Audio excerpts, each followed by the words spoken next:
E aí galera, beleza? Eu sou Hector Basile e agora a gente vai começar com um quadro diferente aqui no canal. Vou trazer algumas curiosidades, principalmente relacionadas à geografia, né? Mas também com atualidades, tudo que vocês quiserem saber aí, pode comentar aqui embaixo. Esse especialmente eu quis fazer para falar de um assunto que muitos não conhecem, que é a guerra esquecida, que é a guerra no Iêmen.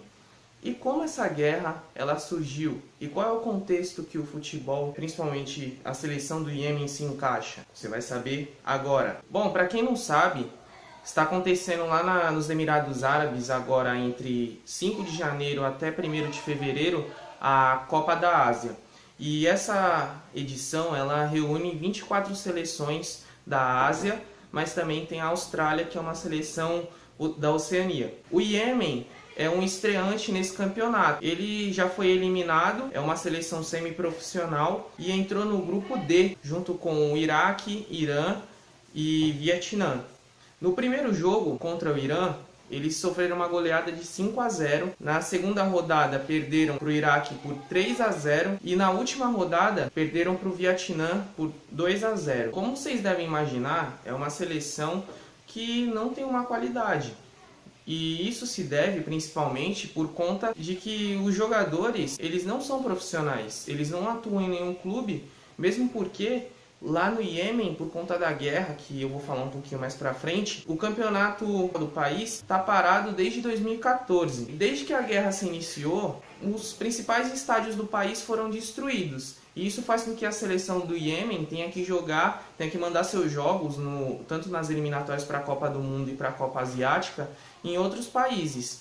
Há 6 anos, mais ou menos, que a seleção do Iêmen não joga em seu próprio território, em seu próprio país, com seus torcedores. Agora, para a gente entender um pouquinho mais dessa guerra, preciso localizar vocês onde que fica o Iêmen. Ali no Oriente Médio, e ele fica a sul da Arábia Saudita, seu principal rival atualmente, e a oeste de Omã. A maioria no país é considerada xiita. Desde 1990 que o país ele foi unificado entre norte e sul e formaram a República do Iêmen. De lá para cá há um conflito de interesses principalmente e um conflito étnico que envolve os Houthis, uma determinada população étnica lá do Iêmen. Eles são contra o atual governo, desde que o Iêmen conseguiu sua independência perante a Grã-Bretanha, lá na década de 60. Desde então, um único presidente esteve no país por 33 anos, que foi Ali Abdullah Saleh.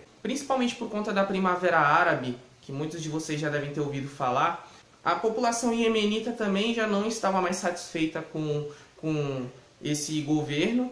Então eles começaram a se revoltar e principalmente essa população Houthi começou a protestar e ir para a rua para depor esse presidente. Ele foi deposto, ele foi exilado para Riad, a capital da Arábia Saudita, e entrou o vice no seu lugar, o Abdullah Mansur Hadi. Desde então ele está no poder. Em um certo período ele saiu e foi para a Arábia Saudita também, então meio que o país estava sem um governante. E então a Arábia Saudita, junto com outros países ali parceiros seus, principalmente os Estados Unidos, a França e alguns outros países da região, fizeram um grupo para recolocar esse presidente no poder. Então, em março de 2015, a Arábia Saudita fez ataques aéreos em algumas regiões iemenitas. Então, a partir dali, esse conflito entre Arábia Saudita e Iêmen se intensificou. Mas ali também há uma rivalidade geopolítica muito importante, que é Arábia Saudita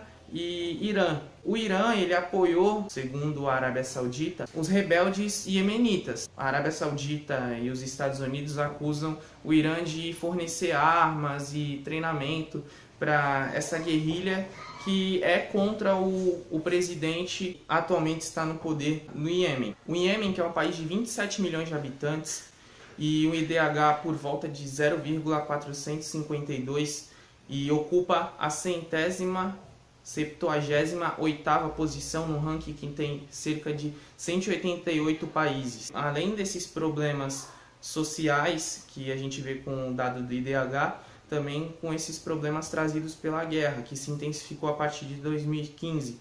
existe uma estimativa que cerca de 18 milhões de pessoas necessitem de uma ajuda humanitária. Existem alguns grupos que apoiam, como os Médicos Sem Fronteiras, eles dão um determinado suporte. Porém, a guerra se intensificou tanto que muitas vezes os medicamentos, os alimentos não têm chegado ao país. Isso faz com que cerca de mais de 10 milhões de pessoas, cerca de 14 milhões, vivam com uma condição de subnutridos. Além de que em 2018 a cólera atacou o país e cerca de 1 milhão de pessoas foram infectadas, levando 2.000 à morte. São números bem expressivos e que tornam a situação do Iêmen e dessa guerra esquecida, pois não é veiculada nas principais mídias, um dos principais problemas aí no Oriente Médio atual. Então, para vocês terem uma noção de como a seleção do Iêmen foi afetada por esse problema da guerra civil, a gente pode ter noção com esses dados aí que eu trouxe aqui para vocês hoje. Uma seleção semiprofissional, é estreante no campeonato, teve um rendimento muito abaixo do esperado. Para vocês terem noção também, o técnico e a equipe técnica, que são eslovacos, eles nunca pisaram no Iêmen, justamente por conta dessa guerra civil. E o pior é que a gente não tem nem noção de quando essa guerra vai acabar. Mas é isso que eu quis trazer para vocês, um olhar diferenciado aí, uma guerra que muitas vezes a gente não vê veiculada, mas que tem uma relação muito parecida com a guerra da Síria, por exemplo. São os mesmos motivadores e também, com exceção do Estado Islâmico, tem os mesmos objetivos. Então, galera, obrigado aí por assistir o vídeo. Não esquece de deixar o like aí, compartilhar com os amigos. E vamos divulgar essa ideia aí da guerra do Iêmen também, para que a gente tenha um pouco mais de conhecimento aí sobre algumas questões geopolíticas que estão acontecendo no nosso mundo atual. Beleza? Valeu!